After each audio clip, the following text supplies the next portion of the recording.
پھر یہ لوگ کسی بھی چیز کو چومنے کی اجازت نہیں دیتے، نہ ہاتھ لگانے کی اجازت دیتے. خانہ کعبہ پہ بھی اگر لوگ ہاتھ لگائیں تو ان کو بھی ہٹاتے ہیں یہاں سے. یہ بھی شرک ہے، مت ہاتھ لگاؤ. بلکہ زور زور سے اکثر ہم نے دیکھا ہے کہ کعبے کی دیوار پر ہاتھ مار کے کہتے ہیں صرف پتھر اور مٹی کا بنے ہوئی چیزیں، تو کیا تم لوگ جو پوج رہے ہو اگر. تو بہرحال یہ عام مسلمانوں کے حوالے سے دیکھیے، جیسے ہمارے ہاں جو ذریعوں کو چوما بھی جاتا ہے، دروازوں کو بھی چوما جاتا ہے، اس میں کیا کون سی ایسی چیز ہے کسی جو ہے وہ زری کے اوپر کسی جگہ یا خانہ کعبہ پہ سر لگانے کی بھی جو ہے کسی کو جو ہے اجازت نہیں ملتی. حالانکہ یہ سب چیزیں کہاں تو یہ ہے اتنی ممانعت کہ اتنی مقدس چیزوں کو چومنے کی اجازت نہیں، اور کہاں ہم دیکھتے ہیں کہ یہود و نصارہ کے ساتھ جو ہے ایسا سلوک ہو رہا ہے. تو یہ بھی بات جو ہے وہ سمجھ میں نہیں آتی کہ یہ اتنی زیادہ اس سلسلے میں دو رنگی کیوں. اچھا، اب یہ ہے کہ نہ وہاں پر سر رکھنے دیتے ہیں، نہ وہاں پر دعائیں مانگنے دیتے ہیں، حالانکہ سب چیزیں اسلام میں جائز تھی. اور ابن ماجہ کی روایت سے باقاعدہ ہے کہ حضرت بلال کے متعلق اور معاذ بن جبل کے متعلق کہ وہ روتے ہوئے قبر رسول پر آئے اور اپنے چہرے کو قبر رسول سے آ کر رگڑا. باقاعدہ سنن ابن ماجہ کی دوسری جلد میں حدیث نمبر 1320 اس میں باقاعدہ یہ بات کہی گئی. اور جو امام اعظم ابو حنیفہ کے جو مناقب پہ مبنی کتاب الخیرات الحسان، اس میں بھی یہ بات ہے. اور جو ان کی کتاب رد المختار ہے، اس میں بھی ہے یہ بات کہ امام شافعی فرماتے ہیں جب بھی مجھے کوئی مشکل پیش آتی تھی میں ابو حنیفہ کی قبر پہ جا کر دعا مانگا کرتا تھا.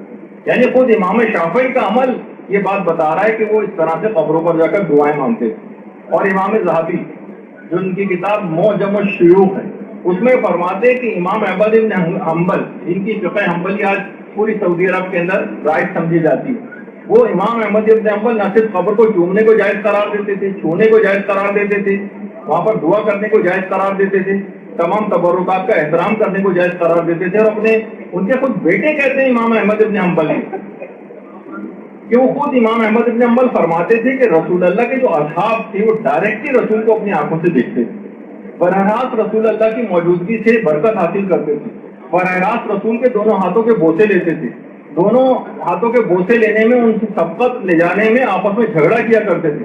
پیغمبر اسلام کے وضو کو پانی گرنے نہیں دیتے تھے، ان کا لعاب دہن مبارک جو ہے اپنے چہرے پر ملتے تھے.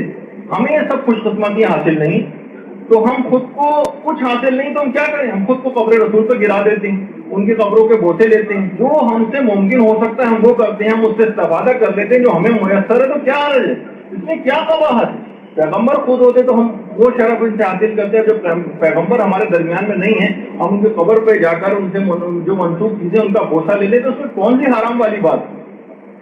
جو ملتا ہے کہ جو تابعین تھے، جو رسول اللہ کے دور میں بعد میں آئے، جو اصحاب تک موجود تھے، بہت سے تابعین رسول اللہ کے اصحاب کے ہاتھوں کو چوما کرتے تھے اور کہتے ہیں یہ وہ ہاتھ ہے جو پیغمبر خدا کے ہاتھ سے مس ہو چکا، اس وجہ سے چومتے تھے.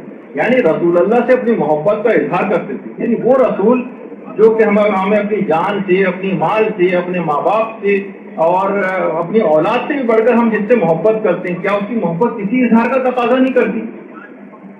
خود امام احمد بن حنبل کے بیٹے فرماتے ہیں کہ میں دیکھتا تھا کہ ہمارے والد جو ہیں وہ رسول اللہ، ان کے پاس رسول خدا کا ایک منہ مبارک تھا، ان کا ایک بال.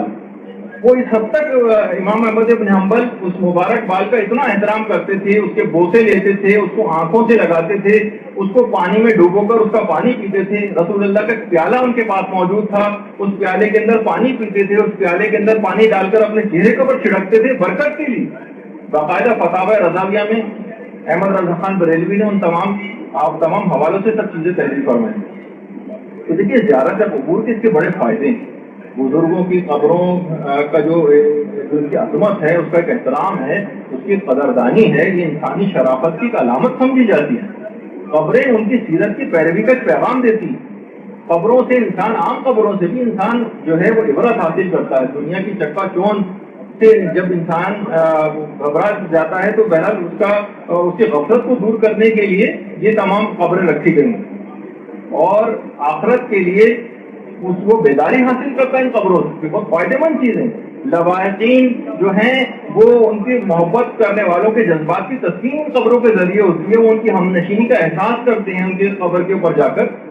ان کی شدت غم میں کمی ہوتی ہے. اگر حتیٰ کہ آپ دیکھتی ہیں جن کے جنازے مفقود ہو جاتے ہیں, بہت سے لوگ ہیں نا ایئر کریش میں کسی جگہ جو مر گئے, ان کے لواحقین خیالی قبر بناتے ہیں. جس جگہ پر جہاز گرتا ہے وہ کریش والی سائڈ, وہاں پر جو ہے وہ پھول وغیرہ لے جا کر رکھتے ہیں. سمندر میں اگر ان کا جہاز کریش ہوتا ہے تو ہیلی کاپٹر سے اس جگہ کے اوپر اس اپنے محبت کے اظہار میں وہاں پر پھول گراتے ہیں. یہ فطرت کے اندر انسان کی چیز ہے.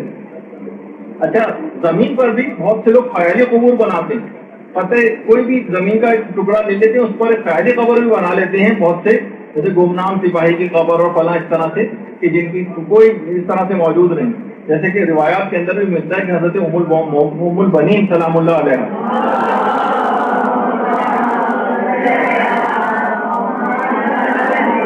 جب چاروں بیٹے واقع کربلا میں شہید ہو گئے تھے تو مدینے, کیونکہ مدینے میں تھی, وہ واقع کربلا میں حضرت ام البنین موجود نہیں تھی, تو جنت البقیع میں انہوں نے ایک خیالی قبریں 4 بنائی ہوئی تھی اور وہاں بیٹھ کر اپنے بیٹوں کے لیے گریا کیا کرتی. تو خیالی قبریں بنانا ایک انسانی جذبات کا اور ایک احساسات کا, ان قبروں سے بہت فائدہ حاصل ہوتا ہے.